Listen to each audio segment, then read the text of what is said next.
Hello Year 7, it's Mr. Gore again.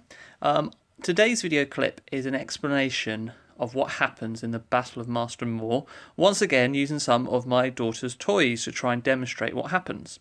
So let me just set the scene for you. I have tried to set out the two opposing armies at the beginning of the Battle of the Marston Moor. Just here, nearer to me, are the forces of the parliamentarians. On the left, we have this character riding a horse is meant to be Oliver Cromwell in charge of a cavalry division, which means it's horseback. And on the right, we have Fairfax. Now, I didn't have enough horses, so Fairfax is represented by this character riding a giraffe. And in the middle, we have the parliamentarian infantry, which means they are on foot. Often they use pikes, which are very long sticks with a sort of a spearhead at the end, but they might be armed with some rudimentary guns as well. If we have a look at the other side, at the side fighting for the king, we have infantry in the middle again. These are under the control of Newcastle, and then over here on what would be the king's right-hand side, or the left-hand side from looking at it from a parliamentarian's point of view, is Byron. He controls a cavalry unit. Now, again, I don't have enough horses, so he's represented by a man riding a polar bear. And on this side, we have Guerin, and that's represented by a clown riding a hippo. Now, the person at the back is Prince Rupert. The King Charles the First is not actually at this battle. So Rupert, who is his relative, is his nephew, is represented by this rather dapper-looking man riding an elephant, and his sort of cavalry units there. So, the Battle of Marston Moor. What happens is at 7 o'clock in the evening, we have Oliver Cromwell and his cavalry unit advance forward to attack the what we might call the right flank of the king's forces.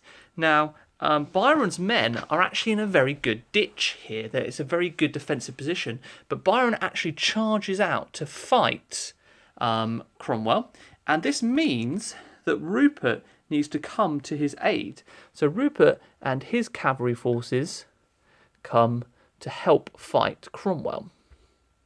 Now, Cromwell's troops are very well trained, and in the ensuing fighting that happens, Cromwell's troops are actually doing quite well, and it actually means that the cavalry forces here end up running away, and Rupert actually has to go and hide in a field to avoid capture. Now, while this is happening, there is some fighting going on between the infantry forces. Oh, my little men are falling over here. They're sort of firing against each other and things like that. And we also have Fairfax and beginning to fight Guerin. Oh, they're not standing up very well at all. Let's try this again. There we go. Now, Guerin is actually beginning to get a bit of an advantage here. He's beginning to do quite well. But Cromwell is a very skilled commander, and he commands his cavalry to circle round the back and to attack Guerin from behind. Now, this is very successful because Guerin is now fighting in different directions, and ultimately his troops are killed. And it just leaves the Newcastle's infantry unit, who are very brave and apparently fight the last 30 men. And they are being attacked by Cromwell and the cavalry from behind. They are still fighting against the parliamentarian infantry from the front, and Fairfax's cavalry from the side as well. Although he should stand up, he shouldn't fall over. And that ultimately leads to a huge victory for the parliamentarians and a defeat for King Charles the First.